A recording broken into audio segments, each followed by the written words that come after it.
범용 선반 슬라이드는 이 부분은 한 크게 세 가지로 볼 수가 있는데, 이제 슬라이드 부분, 그 다음에 이송 스크류 부분, 그 다음에 너트 부분, 그 다음에 기부 요거를 이제 세 가지로 이렇게 볼 수가 있습니다. 이제 스크류 같은 거는 이제 너트를 타고선 이제 스크류는 딱 고정이 된 상태에서 회전만 하고요.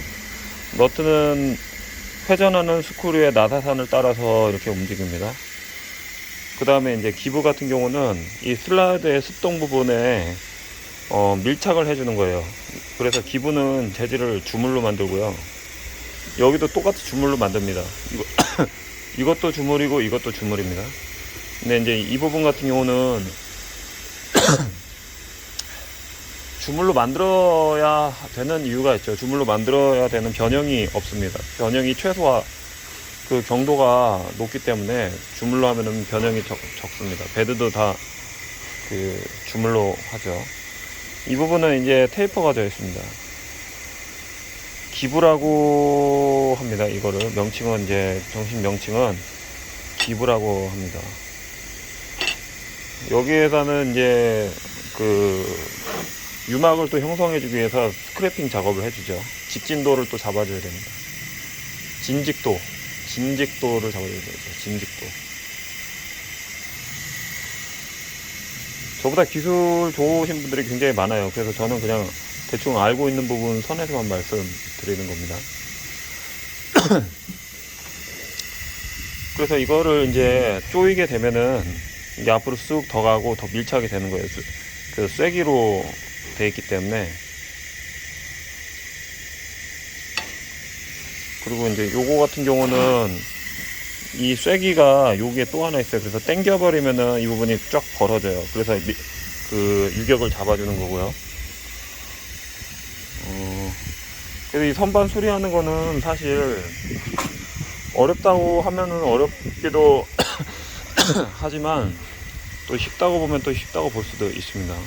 기어 같은 경우는 이제 연마가 들어갔기 때문에 기어 소음은 잡는 게 어려울 수도 있지만은 실제로 이쪽 부분은 좀 시간만 갖고선 차분하게 뜯어보면은 어느 정도 가능하다고 생각이 됩니다. 모든 핀들은 대부분 테이퍼 핀으로 되어 있습니다. 이런 각 부위별로는 테이퍼 핀으로 대부분 되어 있어요. 테이퍼 핀으로 쭉 박아줘야지 이제 빠지지가 않죠. 그 다음에 저쪽 부위 같은 경우는 대부분 요 선반은 아니지만 일부 동력을 여기에서 어디에서 딱 걸리거나 충격을 받는 거에서 기어 파손을 방지하기 위해서 이 부분은 스프링 텐셔너가 돼가지고 그 클러치 타입으로 되는 경우도 많이 있습니다.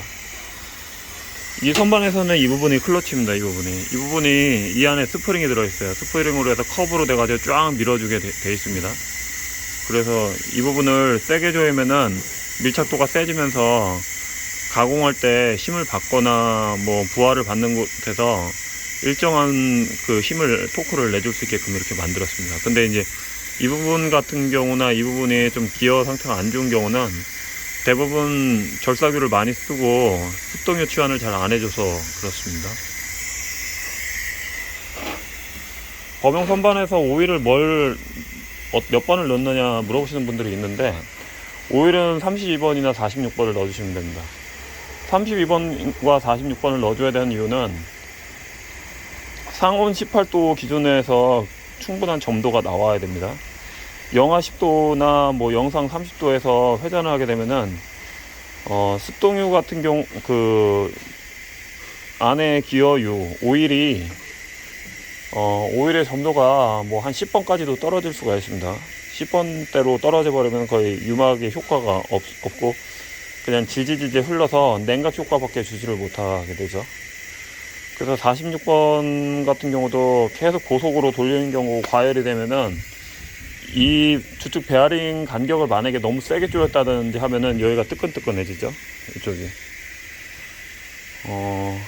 공작기계의 일반적인 가동, 공작기계든지 어떤 기계든지 간에 기준은 상온 18도를, 영상 18도를 기준으로 합니다.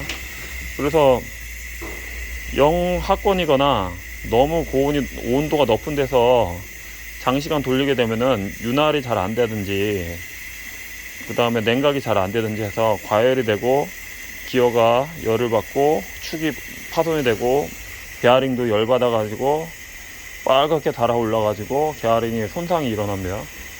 그래서 오일을 이제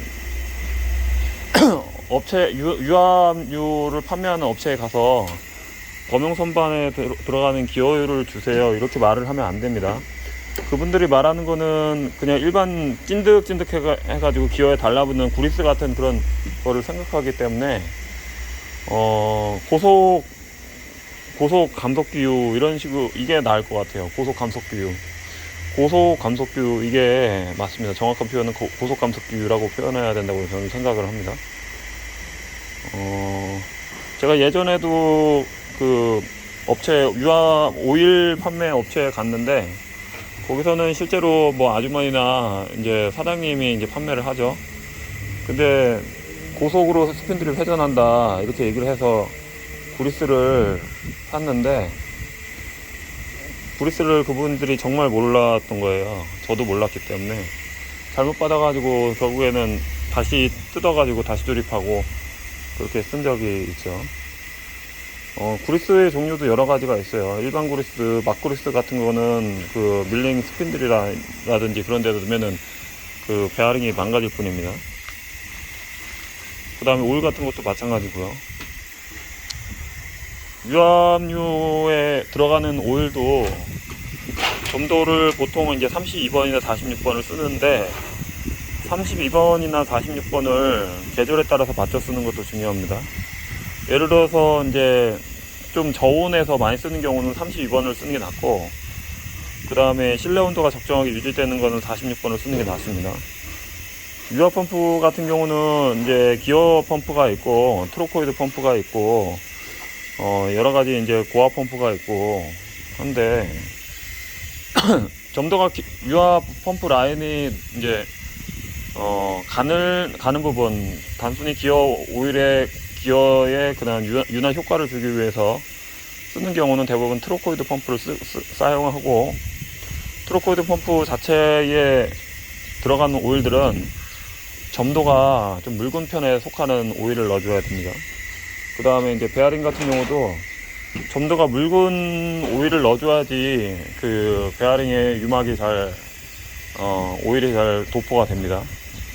예를 들어서 이제 점도가 32번을 써줘야 되는 베어링에 68번에 100번대로 쓰게 되면은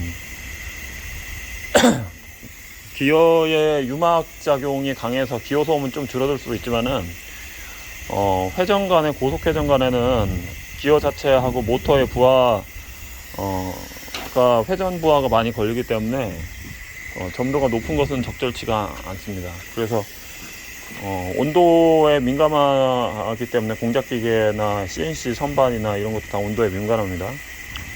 절삭유 펌프 같은 경우도 절삭유 펌프가 잘 고장나는 이유는 부식의 원인도 있지만은 그 겨울에 절삭유 펌프에다가 절삭유에 그 냉각수를 넣지를 않고 냉각액을 넣지를 않고 그냥 방치를 할 경우에는 그 절삭유 펌프가 터져버리는 경우가 있습니다. 그래서 밑단이 다 터져가지고 주물이기 때문에 웬만한 거는 다 깨져버립니다. 그래서 그때는 이제 절삭유 펌프에서 펌프를 겉으로 꺼내놓고서 이제 두셔야 됩니다. 대부분 상황이 우리나라는 이제 사계절이 뚜렷하고 또 여름은 짧고 이렇게 날 좋은 날은 별로 드물고 대부분 또 계속 추워지는 경향이 있고 막 그렇잖아요. 지금 사실 날씨 좋은 날이 별로 없어요. 우리나라는 5월, 6월 되면은 그때까지만 좋고 갑자기 7, 8월 되면 여름으로 갔다가 뭐 8, 9월 때 잠깐 뭐 날씨 좋아서 가을 날씨 잠깐 왔다가 9월, 10일쯤 좀 또 쌀쌀한 느낌 왔다가 그때부터는 계속 춥고 바람 불고 비 오고 뭐 그 다음에 7, 8월 달까지 계속 5, 6월 달 뭐 3개월 가량은 거의 계속 비 오는 것 같아요. 날씨 좋은 날이 없어요. 이렇게 보면은. 그래서 그거에 따라서도 비가 오고 습한 거에 따라서도 전자제품이나 전기기기들이 그 쇼트가 나는 경우가 많이 있죠. 그래서 그것들을 정확하게 알고선 어느 정도 전기를 넣으셔야 돼요. 저는 이제 좀 어느 정도는 경험을 해보니까 이제 기계를 어떻게 돌려야 되겠다는 좀 알고 있는데 수리하시는 분들이 봤을 때는 제 말에 어느 정도 공감이 되실 겁니다. 기계를 사용을 잘 하면은 그만큼 이제 가공을 하는 게 즐겁고 그 다음에 재미가 나고 작동이 잘 되는 재미인데 사용이 잘 안 되고 그러면 그때부터는 이제 짜증이 나죠. 일이 안 되니까. 잘 쓰시고 잘 관리하고 잘 고쳐가면서 투자를 하시는 게 중요합니다. 그게 안 되면은 이제 그때부터는 이제 또 기계를 바꾼다든지 수리비도 많이 들고, 공작기계 같은 경우는 부품이 안 나오는 경우도 있어요. 부품이 이제 단종된 기계가 의외로 우리나라는 많이 있습니다. 그리고 생산을 한다고 하지만은 또 지금 범용 기계 같은 경우는 실제로 예를 들어서 부품이 안 나오는 기계도 많이 있습니다. 우리나라에서 범용 선반이 만들어진 그 업체가 몇 군데 없습니다. 화천하고 통일하고 뭐 GOMT 그 정도 선 말고 한두 군데 더 있는 걸로 알고 있는데, 실제로 그 범용 선반을 생산하면은 생산한 만큼 뭔가 이게 순환이 되고 어느 정도 이제 생산성이 나와야 되는데, 실제로 범용 선반은 생산성이 나오지가 않는 기계입니다.